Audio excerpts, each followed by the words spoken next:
السلام علیکم ورحمۃ اللہ وبرکاتہ۔ تفہیم پوڈ کاسٹ سیریز کے ساتھ میں ہوں ڈاکٹر وسیم عباس۔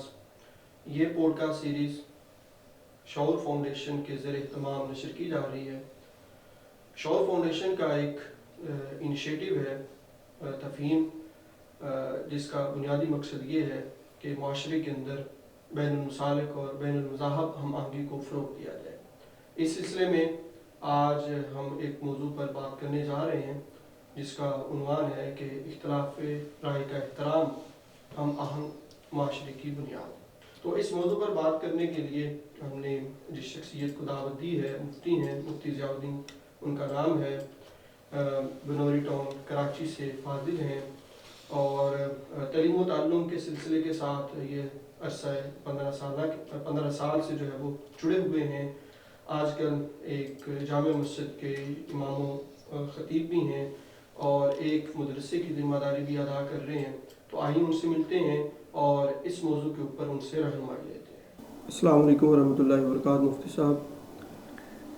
وعلیکم السلام ورحمۃ اللہ۔ مفتی صاحب، سب سے پہلے تو میں آپ کا شکر گزار ہوں کہ آپ نے اپنے قیمتی وقت میں سے کچھ وقت ہمیں عنایت کیا۔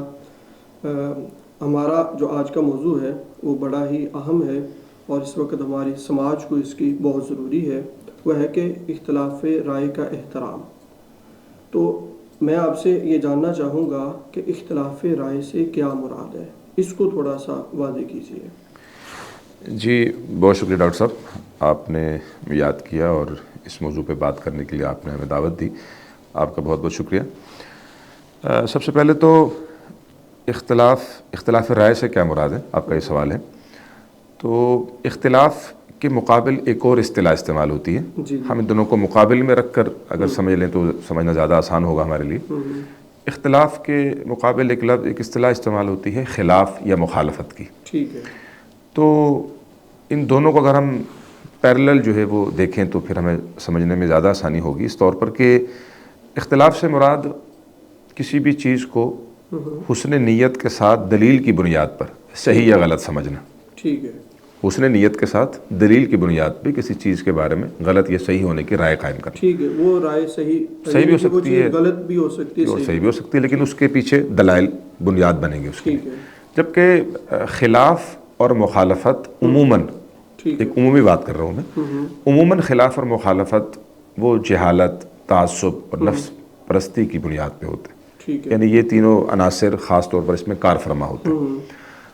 دوسرے الفاظ میں آپ یوں بھی کہہ سکتے ہیں کہ اختلاف میں راستے الگ الگ ہوتے ہیں لیکن منزل جو ہے وہ ایک ہی ہوتی ہے۔ ٹھیک ہے۔ اور مخالفت میں راستے بھی الگ ہیں اور منزل بھی جو ہے وہ الگ ہے۔ ٹھیک ہے۔ اور اس اعتبار سے دیکھا جائے تو اختلاف رائے اس امت میں یا انسانی زندگی میں انتہائی ناگزیر ہے۔ ٹھیک ہے۔ اس کے بغیر چارہ نہیں ہے اور یہ ہونا ہی ہونا ہے۔ ٹھیک ہے۔ بلکہ جو لوگ اس اختلاف کو ختم کرنے کے درپے ہوئے ہیں تو وہ اسے ختم کرنے میں ناکام رہے ہیں۔ تو یہ ایک زندگی کا حسن ہے اور یہ لازمی طور پر ہونا ہے رائے کا اختلاف۔ تو اللہ تعالیٰ نے انسان کی نیچر کے اندر اس کی فطرت کا اظہار ہے، ٹھیک ہے، اور عقل و دانش کا خوبصورت اور خوش ذائقہ ثمر کہہ سکتے ہیں آپ اس کو، ایک بڑی زبردست چیز ہے۔ تو اختلاف تو بہرحال ہر حال میں جو ہے وہ ہونا ہے۔ پھر یہ دیکھنا ہے کہ اختلاف رائے میں ہر اختلاف رائے مذموم بھی نہیں ہے اور نہ ہی ہر اختلاف رائے محمود اور پسندیدہ، ٹھیک ہے، ایسا بھی نہیں ہوتا۔ البتہ دونوں میں ملا جلا رجحان ہے، وہ اس طور پر کہ بعض اختلاف وہ اگر ان کی بنیاد، ان کے اسباب، ان کے اغراض و مقاصد اور منشا اگر وہ قبیح ہیں تو ایسا اختلاف بھی جو ہے وہ قبیح اور مذموم ہے۔ اگر وہاں پر اسباب، اغراض و مقاصد اور منشا نیک ہے، درست ہے، تو ایسا اختلاف بھی یقیناً محمود اور پسندیدہ ہوگا۔ ٹھیک ہے۔ یہ چیزیں اختلاف رائے کے حوالے سے سمجھنی چاہیے۔ تو میرے خیال سے اختلاف رائے سے مراد حسن نیت کے ساتھ دلائل کی بنیاد پہ کسی چیز کے بارے میں صحیح یا غلط ہونے کی رائے جو ہے وہ قائم کرنا۔ ٹھیک ہے۔ پھر ہم دیکھتے ہیں کہ اختلاف رائے اگر تو دلائل کی بنیاد پر حسن نیت کے ساتھ ہو تو، اور اس میں چونکہ حسن نیت ہے، مقصد کسی کو نیچا دکھانا نہیں ہے، نہ ہی ہر حال میں اپنی بات کا منوانا ہے، صرف ایک بات کو جو آپ سمجھتے ہیں اخلاص کے ساتھ کہ یہ میری نظر میں دلائل کی بنیاد پہ یہ چیز ٹھیک ہے یا غلط ہے، اس کا آپ اظہار کر دیتے ہیں. تو اس طرح کے جو اختلافات ہیں، اختلاف آراء ہیں جو، وہ ہمیں تقریباً شروع کے زمانے سے، صحابہ کرام کے زمانے سے ہمیں یہ چیزیں ہر دور میں جو ہے وہ نظر آتی ہیں. مختلف اہل علم نے، علم و دانش نے، ارباب علم و دانش نے مختلف موقعوں پہ اختلافات جو ہے وہ کیے ہیں، ان کی آراء مختلف ہوئی ہیں، لیکن وہاں پر درست اور صحیح بات کی تلاش، اس کا حصول، یہ پیش نظر تھا، یہ منشا ہوتی تھی. اس بنیاد پر یہ اختلاف، تو ایسا اختلاف یقیناً کہہ لیں کہ وہ امت کے حق میں باعث رحمت ہے. اور اگر یہ چیزیں کارفرما نہیں ہیں تو عام طور پہ دیکھا گیا ہے کہ وہ اختلاف مخالفت میں تبدیل ہو جاتا ہے، بھلے اس کے پیچھے دلائل ہی کیوں نہ ہوں، لیکن چونکہ رویے اور اس میں کچھ ذاتیات کے مسائل اور دیگر وہ چیزیں مل کر اس اختلاف کو مخالفت میں اور خلاف میں تبدیل کر دیتے، جس کے پھر ہمیں انتشار اور افتراق کی شکل میں نتائج بھگتنا پڑتے ہیں ہمارے سامنے. ذاتی مفادات، عہدے کی، مشہور ہونے کی، ہاں، کسی کے ساتھ پرسنل ہو جانا یا اپنی بات کو 100% ٹھیک سمجھنا کہ میری بات کے خلاف ہو نہیں سکتا، اس طرح کے جو رویے پنپ رہے ہیں ہمارے جو معاشرے میں بڑھ رہے ہیں، اور اس زاویے سے جو لوگ دیکھ رہے ہیں، تو اس طرح کی کوئی بھی چھوٹی بڑی رائے جب سامنے آتی ہے تو لازمی طور پہ اس کے برے نتائج سامنے آتے ہیں، اور اس کا انکار بالکل بھی نہیں ہے. اور اس میں اگر دیکھیں تو جو اچھا اختلاف ہے، محمود اور پسندیدہ ہے، وہ تو ناگزیر ہے، بلکہ اس کی خوبصورتی حضرت عمر بن عبدالعزیز رحمۃ اللہ علیہ کے اس قول سے کہ جو ابن عبد البر رحمۃ اللہ علیہ نے جامع بیان العلم وغیرہ میں ذکر کیا ہے، کہ آپ فرماتے ہیں کہ ما یسرنی لو ان اصحاب محمد لم یختلفوا، اگر صحابہ کے درمیان اختلاف نہ ہوتا تو مجھے بالکل بھی خوشی نہ ہوتی. اس کی تھوڑی وضاحت کریں اس قول کی. یعنی یہ نہ ہوتا تو مجھے، جی آگے انہوں نے وجہ بھی ذکر کی ہے نا، کہتے ہیں لأنہم لو لم یختلفوا لم تکن رخصہ، کہتے ہیں اگر اختلاف نہ ہوتا تو پوری کی پوری امت ایک ہی سلسلے میں لگے بندے اصول پر جو ہے وہ عمل کر رہی ہوتی.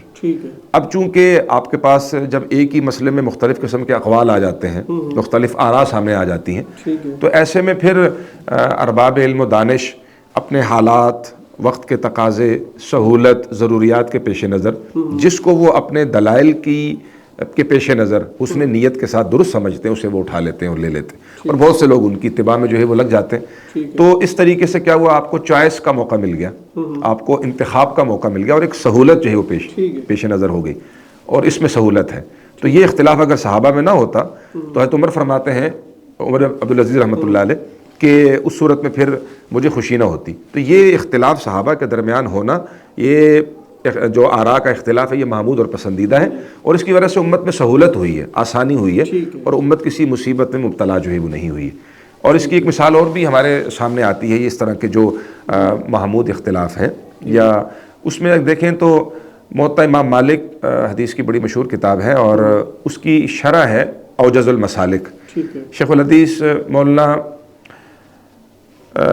مولانا زکریا کاندیلوی رحمۃ اللہ علیہ، انہوں نے لکھی ہے اوجز المسالک کے مقدمہ میں، انہوں نے امام مالک کے حوالے سے یہ نقل کیا ہے، ذکر کیا ہے کہ امام مالک سے وقت کے بادشاہ نے یہ درخواست کی تھی کہ آپ موطا کے کئی نسخے ہمیں جو ہے وہ دے دیں، اور ہم انہیں کہہ لیں کہ اپنے مختلف شہروں میں بھیج دیں گے، اور وہاں رائج کر دیں گے، اور وہاں کے لوگوں کو اس بات کا پابند کر دیں گے کہ ان ہی نسخوں کی طرف رجوع کیا جائے، اور ان میں جو تعلیمات ہیں ان کو حتمی سمجھ کے ان پر عمل کیا جائے. امام مالک اس رائے کو انہوں نے پسند نہیں کیا، اور وہ اس طرف نہیں آئے، اور وہ اس کی وجہ بھی انہوں نے ذکر کی ہے کہ وہ یہی وجہ ہے کہ وہ چاہتے تھے کہ لوگوں کے درمیان مختلف روایات اور اللہ کے نبی کی احادیث پہنچی ہوئی ہیں، اور لوگوں کے وہ عمل میں ہیں. اگر ہم انہیں ان موطا میں جو چیزیں موجود ہیں، روایات اور احادیث، اگر ہم ان پر ان کو پابند کر دیں گے تو اس سے وہ دقت میں اور مشقت میں جو ہے وہ آ جائیں گے. بعد کے زمانے میں بھی دیگر بادشاہوں نے بھی انہیں اس بات کی طرف قائل کرنے کی کوشش کی، لیکن وہ قائل نہیں ہوئے. کہا کہ اس طریقے سے امت ایک مصیبت میں پھنس جائے گی. تو معلوم ہوا کہ جو آراء کا اختلاف ایسا کہ جس میں دلائل بھی ہیں، حسن نیت بھی ہے، اور اس میں صرف اپنی بات کو 100% حتمی اور قطعی سمجھنا مقصد نہیں ہے، تو یہ اختلاف تو ناگزیر بھی ہے، انسانی فطرت کا اظہار بھی ہے، اور یوں کہہ لیں عقل و دانش کا ایک خوش ذائقہ ثمر بھی ہے، پھل بھی ہے. تو اس میں تو آسانی ہے، آسانی ہے، اور اس کو ہم ختم بالکل بھی نہیں کر سکتے. یہ اختلاف رائے سے میرے خیال میں، اور میرے خیال میں یہ جو آپ نے کہا کہ اختلاف رائے میں آسانی ہے، سہولت ہے، تو جو دین اسلام ہے اس میں بھی تو یسروا ولا تعسروا والا معاملہ ہے کہ بالکل ایسا ہی ہے، آسانیاں پیدا کرو. بالکل ایسا ہی ہے. آسانی کی طرف لے جایا جائے گا جس حد تک ہو سکے، اور ایسی آسانی کہ جو قرآن و سنت سے متصادم نہیں ہوگی، ٹکرائے گی نہیں. اور یقیناً جب مجتہدین مختلف چیزوں میں مختلف آراء قائم کرتے ہیں تو ان کے پیش نظر یہ اصول جو ہمارے ہیں قرآن و سنت اور دیگر جتنے بھی اصول ہیں اولین، وہ تمام پیش نظر ہوتے ہیں، اور ان کو رکھ کر وہ سامنے پھر اس پر مختلف آراء کا اظہار بھی جو ہے وہ کرتے ہیں. اچھا مفتی صاحب، اسی سے مجھے یاد آیا کہ جو آپ نے ابھی اجتہاد کی بات کی، مجتہدین کی بات کی، تو جو اجتہاد کے متعلق حضور علیہ الصلوۃ والسلام کا فرمان ہے کہ مجتہد جب اجتہاد کرتا ہے قرآن و حدیث اور اصول کو سامنے رکھتے ہوئے، یا تو وہ درست رائے کو پہنچے گا یا اس سے غلطی ہوگی. تو اگر درست کو پہنچے گا تو اس کو 2 اجر ہیں، اگر کہیں وہ غلطی بھی کرتا ہے تو اس کو 1 اجر ضرور ملے گا. تو یہ وہی اجتہاد جس کو ہم اختلاف رائے کہہ سکتے ہیں کہ مختلف لوگ اجتہاد کرتے ہیں تو ایک کی رائے اور ہوتی ہے، دوسرے کی رائے اور ہوتی ہے. تو جی بالکل ایسا ہی ہے. صحابہ کے زمانے سے دیکھ لیں، مختلف صحابہ نے جو اجتہاد کیا ان کے پیش نظر بھی دلائل تھے، اور جب ان کے دلائل سامنے آئے تو لوگوں نے بعد کے ادوار میں جو ائمہ مجتہدین ہیں انہوں نے اپنی بنیاد میں جہاں قرآن و حدیث کو بنیاد بنایا، وہاں اقوال صحابہ، آثار صحابہ، یہ ساری چیزیں ان کے پیش نظر تھی. تو جن چیزوں کو اپنے اجتہاد سے انہوں نے کہہ لیں کہ قرآن و سنت کی قریب ترین تشریح قرار پایا ان کی سمجھ کے مطابق، انہوں نے اس کو اختیار کر لیا. اب امت میں مختلف کہہ لیں کہ طبقے وہ ان چیزوں کو کیا کر رہے ہیں، فالو کر رہے ہیں، ان کی پیروی کر رہے ہیں. اس طریقے سے جو 4 مروج فقہ ہیں، فقہ حنفی، شافعی، مالکی اور حنبلی، اس میں بھی یہی جو ہے وہ چیز ہے. ہاں جی بالکل، یقیناً فقہ جعفریہ جو ہے وہ کہہ سکتے ہیں آپ. تو اس میں بھی یہی چیزیں ہیں ساری کی ساری کہ آراء کا اختلاف مختلف دلائل کی بنیاد پر ہے، اور جس کو بھی آپ فالو کر لیتے ہیں ایک وقت میں ترتیب کے ساتھ تو وہ ٹھیک ہے، اس میں اختلاف کی بات. اچھا مفتی صاحب، ہم اپنی گفتگو کو آگے بڑھاتے ہیں. میرا آگے والا جو آپ سے سوال ہے کہ کیا اختلاف رائے عدم برداشت کی بنیاد فراہم کرتا ہے یا نہیں کرتا؟ میرے خیال میں اختلاف رائے عدم برداشت کی بنیاد کہنا تو میری نظر میں ٹھیک نہیں ہوگا. اس کو آپ یوں کہہ سکتے ہیں کہ عدم برداشت کی وجوہات میں سے ایک اہم وجہ ہے، ٹھیک ہے، لیکن وہ بھی اختلاف رائے نہیں، صرف اختلاف رائے نہیں، بلکہ اپنی آراء کا بہت زیادہ اپنی اختلافی آراء کا اظہار کرنا، ٹھیک ہے، اپنی اختلافی آراء کا اس کو حتمی سمجھ لینا، اس کا بہت زیادہ جگہ جگہ پر اس کا اظہار کرنا، موقع محل نہ دیکھنا، یہ میرے خیال سے عدم برداشت کی وجوہات میں سے ایک اہم وجہ بن سکتی ہے. ورنہ اختلاف آراء تو لازمی طور پہ ہوگی، اور اگر کسی یعنی اختلاف رائے سے اگر ہم محمود کی تو ہم نے بات کر لی ہے نا، وہ تو یسر ہے، آسانیاں ہے. تو میرا یہاں سے سوال آپ یوں سمجھ لیں کہ اختلاف رائے ایسا جو مذموم ہے. ٹھیک ہے، میں سمجھ گیا آپ کی بات. تو ہاں، اس کی وجہ سے تو پھر یہ چیز پیدا ہوتی ہے. بالکل ٹھیک ہے. وہ اختلافی آراء کے جو مضموم کے دائرے میں آتی، اس میں اگر ہم دیکھیں تو بیسیکلی کئی وجوہات میں سے 2 بڑی وجہ ہیں. ایک اس میں سے جہل، جسے جہالت کہا جاتا، اور دوسرا میرے خیال میں تعصب اور نفس پرستی. یہ 2 بڑی اور اس کے علاوہ جتنی وجوہات ہیں وہ انہی 2 کا شاخسانہ ہے. نفس پرستی کو خود پسندی بھی کہہ سکتے ہیں، عجب کہہ سکتے ہیں، یا اپنے بات کو ہر اعتبار سے حتمی سمجھنا، اور تو یہ تمام چیزیں جو ہے وہ ہو سکتی ہیں. تو یہ جہالت اور نفس پرستی، تعصب. اب جہالت میں دیکھا جائے تو اس میں لوگ یہ کرتے ہیں کہ ایک تو ہوتا کیا ہے کہ کسی مسئلے کو لے لیں، مثال کے طور پہ آپ نے لے لیا، اس مسئلے سے متعلق آپ کی معلومات نہیں ہیں، اس سے آپ کو واقفیت نہیں ہے، جس پر گفتگو ہو رہی ہے اس میں آپ کو مہارت نہیں ہے، اور اس کی لوازمات اور مقتضیات کا آپ کو نہیں پتہ. تو یہ کئی چیزیں مل کر آپ کو اس جہالت کو اور زیادہ کہہ لیں کہ مضبوط بنا دیتی. اچھا سر، مفتی صاحب میں پوچھنا چاہوں گا، یہ جہالت کو ہم خوش فہمی کہہ سکتے ہیں؟ خوش فہمی ایک قسم کہہ سکتے ہیں آپ، ہلکی سی، اسی کی اقسام میں سے ایک قسم ہے. اور کہہ لیں کہ اس سے آپ کو یہ ہو سکتا ہے کہ جس جہالت میں اور جس جگہ پر آپ جس کیٹیگری میں آپ فال کرتے ہیں، اس سے پھر آپ کو باہر نکلنے میں بڑی دقت ہو جائے گی، اور آپ کے چانسز کم ہو جاتے ہیں. اگر آپ یہ خوش فہمی ختم کر دیں گے تو شاید آپ کے لیے جلدی وہاں سے نکلنا اور اپنے آپ میں سدھار لانا ممکن ہو سکے گا، لیکن اگر آپ اس میں ہیں تو پھر آپ کے لیے نکلنا باہر مشکل ہو جائے گا. تو جہالت ہے. اور ہمارے یہاں عام رویہ کیا ہے کہ ہم ان چیزوں کے بارے میں معلومات نہیں ہوتی، ہمیں لوازمات کا پتہ نہیں ہوتا، ہمیں چیزوں کے درجات اور مراتب کے فرق کا نہیں پتہ. تو جس کی وجہ سے ہوتا کیا ہے کہ ہم اسی ایک دائرے میں بند رہتے ہیں، اور اپنی رائے پر جمنے کی کوشش کرتے ہیں. حالانکہ اصولی طور پر ہونا کیا چاہیے تھا کہ ہمیں جب بھی کوئی مسئلہ لیں, کوئی کسی قسم کی کوئی چیز لیں, تو ہمیں اول تو اس کی تمام حدود و قیود کے بارے میں معلوم کر لینا چاہیے, اس کے بارے میں ایک ضروری علم لے لینا چاہیے, اس کے مراتب اور درجات کا ہمیں پتہ ہونا چاہیے. دین پھر اس کے بعد کسی قسم کی ہمیں رائے دلائل کی بنیاد پہ, اور وہ بھی حتمی نہیں بلکہ یہ کہتے ہوئے کہ میں یہ سمجھتا ہوں کہ یہاں پہ ایسا ہونا چاہیے. اگر سامنے والا اس کو رد کر دیتا ہے تو ہمیں اس پر کسی قسم کی تکلیف نہیں ہونی چاہیے. اس کی مثال ہے کہ دیکھیں ہمارے یہاں یہ بھی ایک رویہ بڑا عجیب ہے کہ ہمیں نہ کہنا نہیں آتی. ہم ہر بات پہ لازمی طور پر جواب دینا چاہتے ہیں اور ہر مسئلے میں ہم رائے دینا چاہتے ہیں. حال ہی میں بہت سے لوگ تقریباً اس چیز کی پاداش میں انہیں اپنے اقوال واپس بھی لینے پڑے, بار بار رجوع بھی کرنا پڑا. تو کیا اچھا تھا کہ اگر آپ ان چیزوں کو پہلے دیکھ لیتے, سمجھ لیتے اور پھر آپ آگے اس کو کنوے کرتے تو ذرا اچھا تھا. اس کی ایک مثال آتی ہے موطا امام مالک میں غالباً ہے کہ کتاب القضاء میں کہ حضرت امیر معاویہ اور حضرت علی رضی اللہ تعالیٰ عنہما دونوں کا اختلاف بڑا مشہور ہے اور اس سے انکار بھی نہیں ہے. تو اس اختلاف کے باوجود یعنی موافق ہیں یا مخالف ہیں, اس زمانے میں اپنے موافق اور مخالف یعنی ایک دوسرے سے درست بات کا پتہ کرنا, معلوم کرنا, اس میں کسی قسم کا آر کوئی محسوس نہیں کرتا تھا. موافقین مخالفین سے, مخالفین موافقین سے کسی چیز کی درست تفہیم کے لیے رجوع کرنے میں کسی قسم کی آر محسوس نہیں کرتے تھے. تو موطا امام مالک کی کتاب القضاء میں ہے کہ حضرت امیر معاویہ کے یہاں ایک ان کی خدمت میں ایک واقعہ پیش آیا, ایک جو ہے وہ مسئلہ آیا, مقدمہ آیا, اور وہ یہ تھا کہ ایک شخص نے اپنی خاتون کو کسی کے ساتھ بدکاری میں ملوث پایا, زنا میں, تو اس شخص کو قتل کر دیا.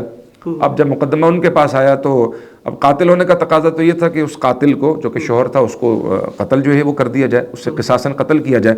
اور جو دوسرا پہلو ہے ان کن جذبات کی وجہ سے یہ واقعہ پیش آیا, ان جذبات اور واقعات اور حالات سے بھی چشم پوشی یہ بھی ممکن نہیں ہے. تو امیر معاویہ سوچ میں پڑ گئے کہ یہاں کیا فیصلہ ہونا چاہیے. ان کی سمجھ میں نہیں آیا تو انہوں نے ابو موسیٰ اشعری رضی اللہ تعالیٰ عنہ کو خط لکھا اور کہا کہ امیر حضرت علی سے پوچھ کر رضی اللہ تعالیٰ عنہ ان سے پوچھ کر یہ بتایا جائے کہ اس کا کیا ہو سکتا ہے. تو پھر حضرت علی سے پوچھا گیا اور انہوں نے اس مسئلے کا حل. اب دیکھیں نا, اختلاف اپنی جگہ پر, اس میں اجتہادی اختلاف ہے ان کا, اس اختلاف کے باوجود اگر ایک مسئلہ سمجھ میں نہیں آ رہا تو اس کے بارے میں خواہ مخواہ رائے قائم نہیں کی گئی, بلکہ جن کو آپ سمجھتے ہیں کہ فیلڈ کے لوگ ہیں, ان کا یہ شعبہ ہے یا اس ایریا میں ان کی ایکسپرٹیز ہے, انہیں زیادہ معلوم ہے, تو کیا اچھا ہو کہ انسان اس مسئلے کو, اس چیز کو اسی کہہ لیں کہ طبقے کے لوگوں کی طرف, ارباب علم و دانش کی طرف انسان موڑ دے, ان کے حوالے کر دے اور ان کی جو رائے آئے اس پر پھر مزید سمجھنے کی, پوچھنے کی کوشش کرے. تو یہ رویہ بڑا شاندار تھا اور یہ ہونا چاہیے. تو یہ جہالت کی بھی ایک سبب ہے.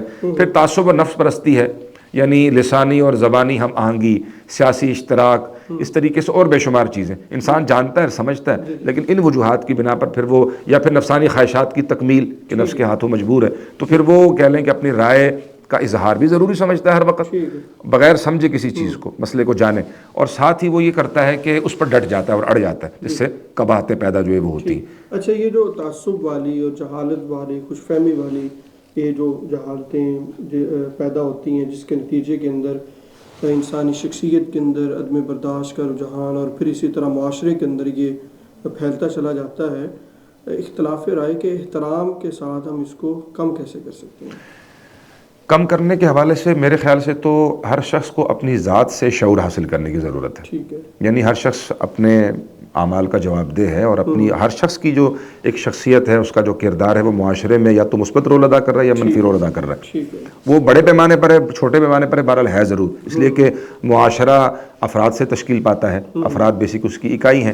تو میرے خیال سے ہر شخص کو جیسے یہ پتہ ہے کہ مجھے اختلاف رائے کرنی چاہیے, تو اسے اختلاف رائے کے آداب, اس کے طور طریقے, اس کی جائز حدود, تو یہ اسے پہلے سے سیکھ لینی چاہیے اور سمجھ لینی چاہیے, اور اس بات پر بتکلف اپنے آپ کو قائل کرنا چاہیے. ورنہ شاید جب انسان مختلف چیزیں اسے سمجھ میں آنا شروع ہوتی ہیں, دلائل اس کے ہاتھ لگتے ہیں, تو بعض دفعہ ظاہر ہے انسان کا نفس اسے ابھارتا ہے کہ نہیں, آپ کی رائے بڑی مضبوط ہے, بڑی آپ کی رائے ٹھیک ہے, مضبوط ہو بھی سکتی ہے, اس میں کوئی شک نہیں ہے. جو مقبولیت ہے وہ مقبولیت بھی انسان کو کسی اور طرف لے کے جو ہے وہ جا سکتی ہے, لیکن اس میں کیا اچھا ہو کہ انسان یہ تمام چیزیں ہضم کر لے, ڈائجسٹ کر لے, اور اس کے ساتھ ساتھ اپنی رائے کو رائے سمجھے.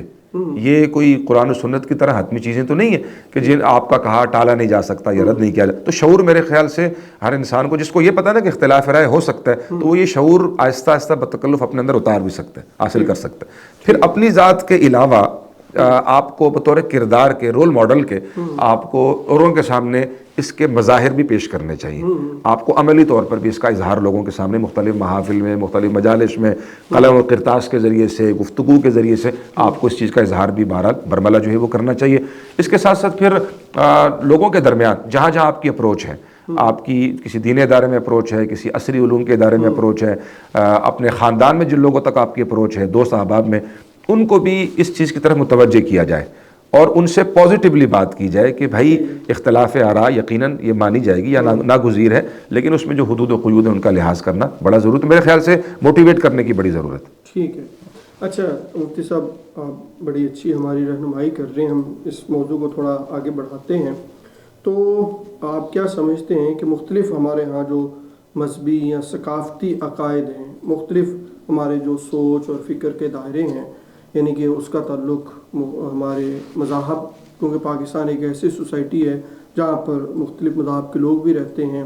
اسی طرح ایک ایسا خطہ بھی ہے جہاں ایک اسلام کے اندر مختلف سیکٹ، مکتبہ فکر کے لوگ بھی اس کے اندر وابستہ ہیں. اور پھر ہمارا ایک اور جو ڈائیورسٹی ہے مختلف علاقوں کا، جو رسم و رواج ہے، ثقافت ہے، کلچر ہے.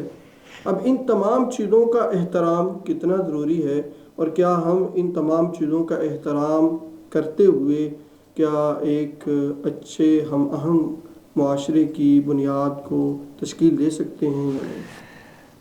جی ڈاکٹر صاحب، بالکل. دیکھیے، اسلام نے نا جہاں گفتگو اور بات چیت کرنے کے لیے ضروری سمجھا ہے، تو وہاں پر اس کے کچھ تقاضوں کو ملحوظ خاطر رکھنے کا بھی ہمیں حکم دیا ہے. اس میں یہ کہ گفت و شنید میں، گفتگو میں آپ نے کن آداب کو ملحوظ خاطر رکھنا ہے، کن کن پہلوؤں سے آپ نے بات کرنی ہے، اور اس بات میں آپ کا انداز ایسا ہونا چاہیے کہ جس کو قرآن کریم نے وجادلہم باللتی احسن، یعنی آپ کی گفتگو اس کا مصداق بہرحال ہونی چاہیے. کسی بھی ٹاپک پہ آپ گفتگو کر رہے ہیں، کسی مسئلے پہ آپ بات کر رہے ہیں، خاص طور پہ وہ کہہ لیں کہ حساس قسم کے ایشوز، وہ حساس قسم کے ٹاپک کہ جن میں قوی گمان ہوتا ہے یا قوی امکان ہوتا ہے کہ اگر ذرا سی بھی گفتگو اگر ہٹ گئی، چلی گئی، تو اس سے کافی سارے مسائل جنم لے سکتے ہیں. تو وہاں پر تو انسان کو چاہیے کہ اس آیت کو پیش نظر رکھے اور بڑے دھیمے اور اچھے انداز سے اپنی گفتگو وہاں پر کرے. اس کے ساتھ ساتھ اسلام نے یہ بھی کہا کہ جب آپ اپنے مد مقابل کے نظریات، اس کے عقائد یا اس کے کہہ لیں کہ مختلف گوشوں اور شعبوں کے حوالے سے آپ کو اس کی خامیوں کا پتہ چلتا ہے اور آپ ان کی خامیوں کا اظہار کرنا چاہتے ہیں، اسلامی تعلیمات تو یہ ہیں، مختلف احادیث سے پتہ چلتا ہے جس میں ہماری رہنمائی ملتی ہے ہمیں، کہ ہمیں ساتھ ساتھ جہاں ہم خامیوں کا ذکر کر رہے ہوتے ہیں، ہمیں اپنے مد مقابل اور مخالف کی خوبیوں کا بھی اعتراف کھلے دل سے جو ہے وہ کرنا چاہیے. ہاں، اس کا اظہار ہمیں جو ہے وہ کرنا چاہیے. تو اس سے کیا ہوگا کہ سامنے والے کو یہ قطعاً محسوس نہیں ہوگا کہ خالی مجھے ہی تنقید کا نشانہ بنایا جا رہا ہے، بلکہ اگر میرے اندر کچھ برائیاں ہیں تو ان پہ تنقید کی جا رہی ہے، اور میری جو اچھائیاں ہیں ان کا اظہار بھی کیا جا رہا ہے، انہیں کھلے دل سے قبول کیا جا رہا ہے. جب آپ یہ رویہ لے کر سامنے آئیں گے تو کافی اگلے سامنے والا مد مقابل مخالف وہ کافی حد تک کام ڈاؤن جو ہے وہ ہو جائے گا. دین پھر اس کے بعد اگلے فیز میں آپ بات کو بڑھا سکتے ہیں. ہمارے یہاں ایسا نہیں ہوتا، ہم صرف تنقید برائے تنقید جانتے، اور اصلاح والی غرض نظر نہیں آتی، حالانکہ وہ آپ کی گفتگو سے جھلکنی چاہیے. ویسے اصلاح سے مجھے یاد ہے، ہم اپنی اصلاح کی بجائے دوسروں کی اصلاح کرنا چاہتے ہیں. یہ ہمارا ایک عام رویہ ہے. ہم سمجھتے ہیں کہ شاید بس میں نے نا، بلکہ یہ بات آپ کی 100% بالکل ٹھیک ہے یہ بات، کہ ہمارا صرف ہم دیکھتے ہی سامنے والے کو، کبھی تھوڑا سا اپنی گردن جھکا کے ہم نے اپنے گریبان میں جھانک کے نہیں دیکھا کہ مجھے کن چیز کی ضرورت ہے، میں پتہ نہیں کن چیزوں کو لے کے گھوم رہا ہوں جو اور سمجھتے ہیں کہ میرے لیے قابل اصلاح ہے، اور میں خالی اوروں کی اصلاح کے در پہ ہو چکا ہوں.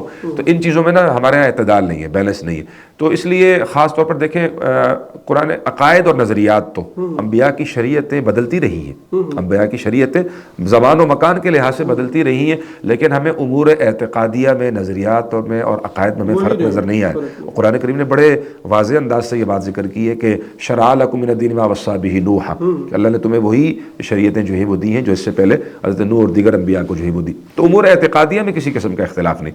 البتہ زمان و مکان کے لحاظ سے جب لوگ مختلف ہیں، ان کی صلاحیتیں مختلف ہیں اور حالات مختلف ہیں، کنڈیشن مختلف ہے، تو فروعی مسائل ثقافت ہے، تہذیب و تمدن ہے، تو اس میں پھر اختلاف وہ ایک ناگزیر و لازمی چیز ہے، تو وہ پھر اس زمانے کے حساب سے اس کو ٹیکل کیا جائے گا اور اس کو حل جو ہے وہ کیا جائے گا. تو اس اعتبار سے میرے خیال سے اگر اس طرح فوکس کیا جائے تو یہ مسائل بھی ان پہ قابو پایا جا سکتا ہے. مفتی صاحب بڑے اچھے انداز کے اندر آپ ہماری رہنمائی کر رہے ہیں. ہم اپنی گفتگو کو آگے بڑھاتے ہیں.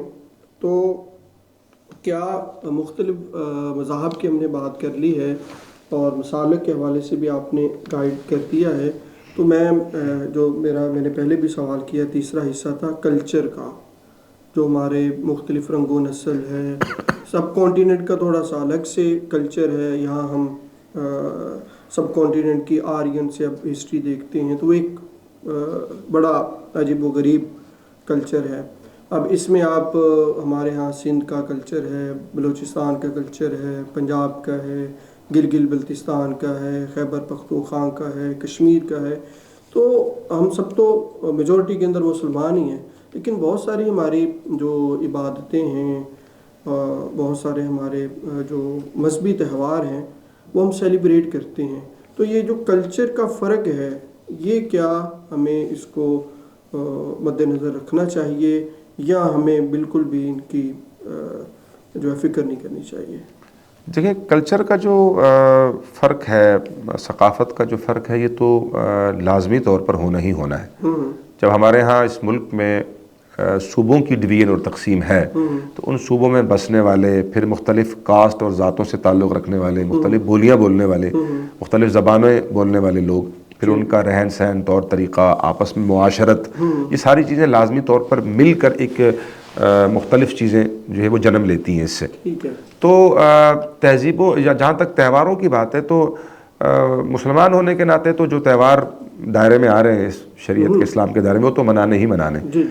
دیگر تہواروں کے حوالے سے میرا جو نقطہ نظر ہے وہ یہ ہے، اس سے اختلاف بھی کیا جا سکتا ہے، لیکن میرا نقطہ نظر یہ ہے کہ دیکھیں، جب اگر ہم مذاہب کو لے لیں خاص طور پر، تو دیگر مذاہب کے جو ماننے والے لوگ ہیں ہمارے یہاں موجود ہیں. ہندو مذہب کے لوگ بھی ہیں، سکھ مت کے لوگ بھی ہیں، اور کرسچینٹی ایک بڑی تعداد میں موجود ہے، اس طرح اور بھی مذاہب کے لوگ.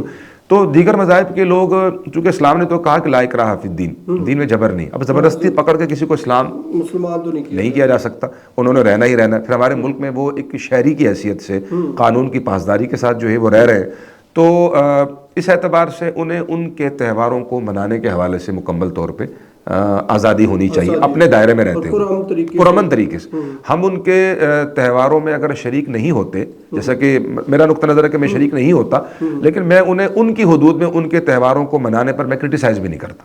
اس لیے کہ جب اسلام کہتا ہے کہ ہاں میں اپنا طرز عمل پیش کروں گا، میں اپنے تہواروں پہ اس انداز سے اپنا عمل پیش کروں گا کہ وہ ان کو اٹریکٹ کرے، انہیں اسلام کی خوبی جو ہے وہ نظر آئے، اور وہ اپنی مرضی سے خود بخود وہ مذہب اسلام کو قبول کر لیں، تو ٹھیک ہے. البتہ ان کے تہواروں میں اگر میں شریک نہیں ہوتا اور میں اس کا پرچار نہیں کرتا یا میں رائے قائم نہیں کرتا، تو میرے خیال سے اس میں کوئی مسئلہ بھی نہیں ہے. البتہ اوروں کو ان کے تہواروں پر مکمل آزادی فراہم کرنا، ان کے دائرے اور حدود و قیود میں انہیں وہ کام کرنے دینا اس وقت تک جب تک کہ وہ اپنے کسی طرز عمل سے اسلام کی ساکھ کو نقصان نہیں پہنچاتے یا وہ ہمارے نظریات اور عقائد کے ساتھ کسی قسم کی چھیڑخانی نہیں کرتے. تو میرے خیال سے ہر مذہب کا بندہ اس میں کیا ہے وہ آزاد ہے، انہیں کرنا چاہیے. اسلام بھی اس کی اجازت دیتا ہے، ہمارا آئین بھی اس کی اجازت دیتا ہے. تو عام عوام کو، خاص طور پر جو عوام کا طبقہ ہے، اسے یہ چاہیے کہ اگر وہ اس میں شریک نہیں ہوتے تو انہیں ان کے حال پر جو ہے وہ رہنے دیا جائے. جس طرح دیکھیں نا، ہم بقرہ عید آتی ہے یا عید الفطر آتی ہے، اب میرے اس موقع پر اگر کوئی کسی اور مذہب کا آدمی وہ اپنے آپ کو سنوارتا نہیں ہے، سجتا دھجتا نہیں ہے، اچھا لباس نہیں پہنتا، یا وہ میرے رمضان کے آنے پر اپنے گھروں کے اندر وہ کھاتے ہیں سارا دن، کچھ بھی نہیں کرتے، روزہ نہیں رکھتے، تو میرے ان سے کوئی شکایت نہیں ہے، اس لیے کہ ان کا مذہب ان کو اس موقع پر روزہ رکھنے کی تعلیم نہیں دیتا، اور ہمارا مذہب ان کو پابند بھی نہیں کرتا. ہمارا مذہب ہمیں پابند کرتا ہے. تو ہمیں اپنے عمل کے ذریعے سے خوبصورتی کے ساتھ اور حسن عمل کے ساتھ ہمیں ایک دعوت بہرحال ہمیں کرنی چاہیے. تو میرے خیال سے اگر یہ رویہ عام عوام کی سمجھ میں آ جاتا ہے اور اس پر عمل کرنا شروع کرتے ہیں، تو یہ جو ہمیں ایک دوسرے کو نہ ہر وقت جو گھورنے والا ہمارا رویہ ہے، اس سے ہم کافی حد تک محفوظ ہو جائیں گے. اور دیکھیں، ایسا تو ہو نہیں سکتا کہ مکمل طور پر ملک پاکستان کو دیگر مذاہب کے لوگوں سے پاک کر دیا جائے یا انہیں مکمل طور پر یہاں سے سے بے دخل کر دیا جائے، ایسا تو ہے نہیں ہے. جب آپ کا جو آئین ہے وہ اجازت دیتا ہے، قانون آپ کو اجازت دیتا ہے، اور اسلام بھی مل جل کر رہنے کی اجازت دیتا ہے. بلکہ میثاق مدینہ تو بہت بڑی مثال ہے اس کی. حضور نے مدینہ میں جانے کے بعد سب کچھ تھا، آپ نے سب کو جمع کیا اور جمع کر کے کہا کہ بھائی یہ مدینہ کی بستی سب کی ہے، لہٰذا ہم سب مل کر یہاں رہیں گے، حاکمیت اللہ کی، اور اللہ کے نبی جو ہے وہ آخری جو ہے وہ رسول ہیں. آپ لوگ اپنے مذہب پر ہیں تو ٹھیک ہے، لیکن ہم نے اس سٹی کو، اس اسٹیٹ کو، اس ریاست کو ہم نے اس انداز سے لے کر چلنا ہے کہ ہم یہاں پر رہیں تو پرامن طریقے سے رہیں، اس امن کا ہمیں بھی فائدہ ہو، اور باہر سے کوئی جو ہے وہ تھرڈ پرسن، تیسری پارٹی ہمارے امن میں رخنا نہ ڈالے اور ہمیں خواہ مخواہ مختلف مسائل میں الجھا نہ دے، ہمارے درمیان کسی قسم کی غلط فہمیاں پیدا جو ہے وہ نہ کر دے. ان کا لحاظ کرنے سے میرے خیال سے پاکستان میں جو ڈائیورسٹی ہے، یہ تنوع تو خوبصورتی کا باعث ہے.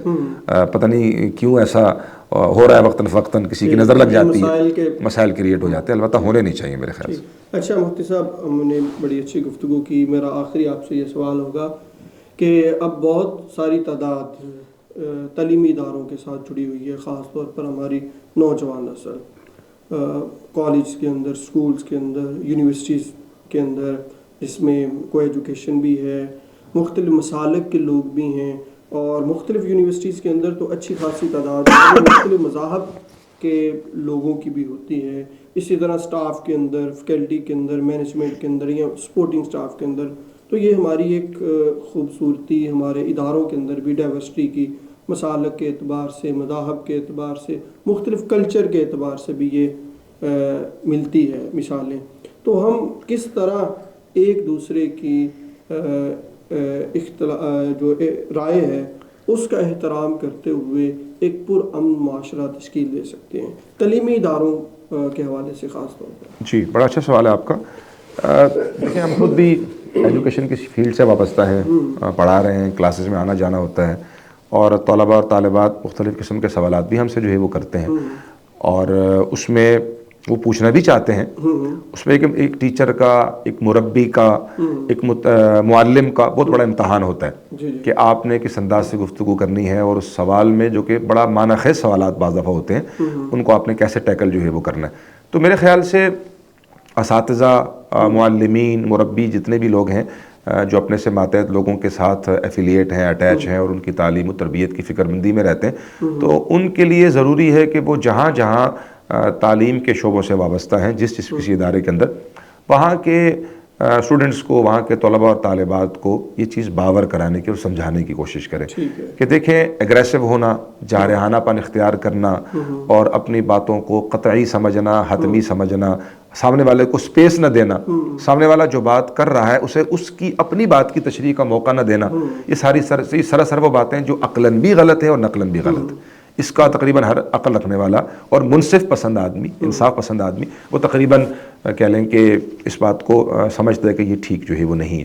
تو لہٰذا ہمیں مختلف سیشنز کی بھی ضرورت ہے کرنے کی، اور کم از کم میرے خیال سے انیشیٹو یہاں سے لے لینا چاہیے کہ جہاں جن کلاسوں میں ہم جاتے ہیں اور جو اسٹوڈنٹ ہم سے پڑھتے ہیں، ہم انہیں اس چیز کو باور کرائیں، انہیں موٹیویٹ کریں، انہیں سمجھائیں. اختلاف ضرور کریں، لیکن اختلاف سے پہلے اپنے آپ کو اس قابل بنا لیں. مطلب کہ ہم ان کو اپنی رائے دیں، فتویٰ نہ دیں. فتویٰ نہ، رائے دیں کہ یہ میری رائے ہے، اور جہاں سپیس بن سکتی ہے وہاں سپیس دیں، اور اگلے پر جو ہے وہ چھوڑ دیں کہ وہ اس میں سے کس کو منتخب کرنا چاہتا ہے اور کس طرف جو ہے وہ جانا چاہتا ہے. تو یہ جو حتمی بات ہم کر دیتے ہیں اور ہم اس کے علاوہ کسی کی سننا پسند نہیں کرتے، تو ظاہر ہے جن لوگوں کو آپ پڑھا رہے ہیں تو آہستہ آہستہ آپ کے رویے، ہر شخص کی جو شخصیت ہے وہ اٹریکشن رکھتی ہے کسی نہ کسی اعتبار سے.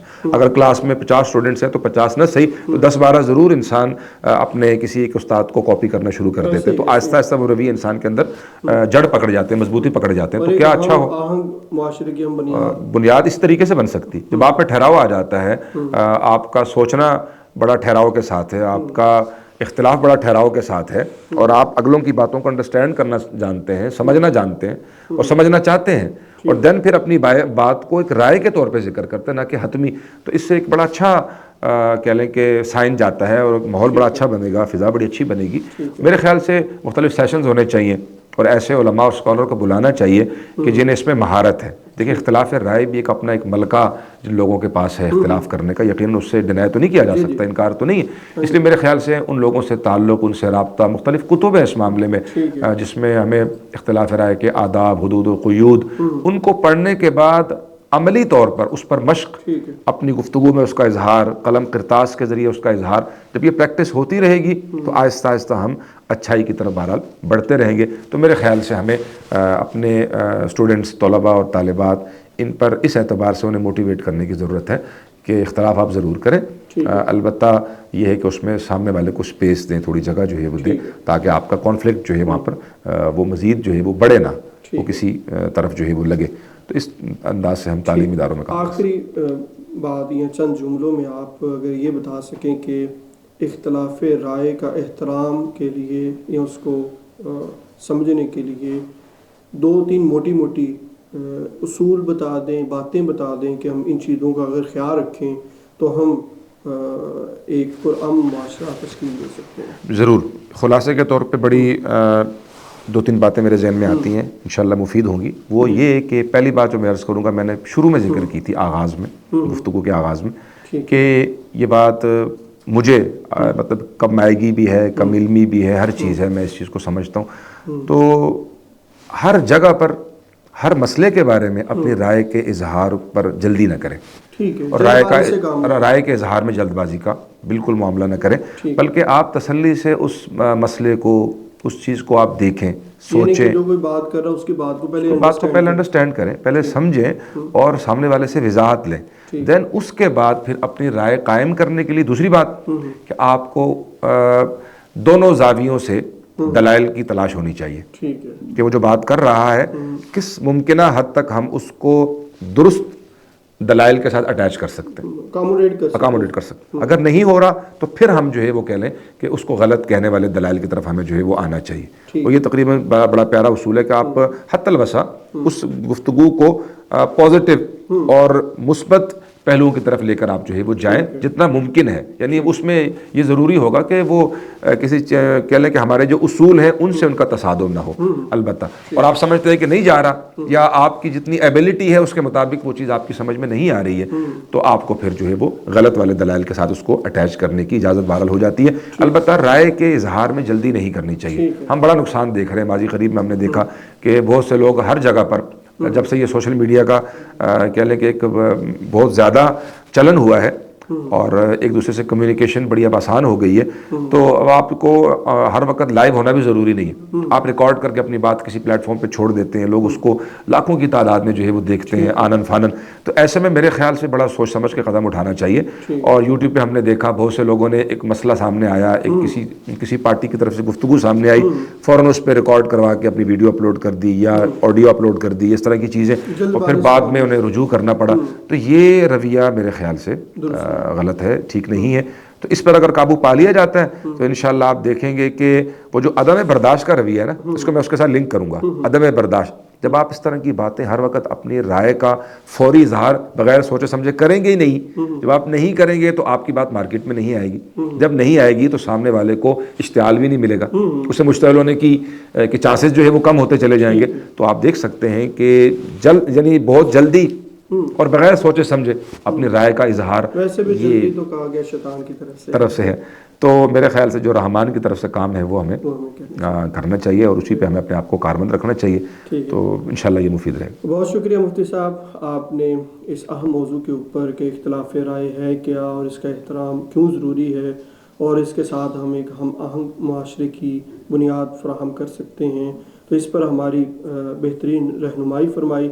اس پر میں آپ کا شکریہ ادا کرتا ہوں اور اللہ تعالیٰ سے دعا ہے کہ اللہ تعالیٰ آپ کو اس پر جزائے خیر عطا فرمائے.